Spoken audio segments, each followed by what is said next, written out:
పగలంతా పని ఒత్తిడి, మనసంతా ఏదో అలజడి, చివరకు అలసి సొలసి సేద తీరే సమయం నిద్ర. ఆ నిద్రలోకి జారుకోగానే మెల్లగా చేరుకునేవే కలలు. ఆ కలలు కొన్ని గతాన్ని తలపిస్తే కొన్ని భవిష్యత్తును గుర్తు చేస్తాయి, కొన్ని భయపెడితే కొన్ని బాధ పెడతాయి, కొన్ని మధురంగా ఉంటే మరికొన్ని మరిచిపోలేనివిగా ఉంటాయి.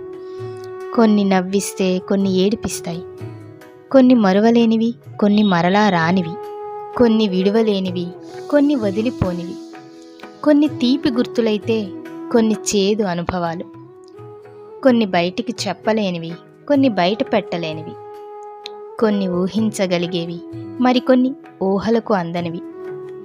ఎంత మంచి కలలు అయినా నిద్ర లేవకుండా ఉండలేము, ఎంత చెడు కలలు అయినా రాకుండా ఆపలేము. అందుకే కలని కలగానే చూడాలి, మర్చిపోవటానికైనా నెరవేర్చుకోవటానికైనా.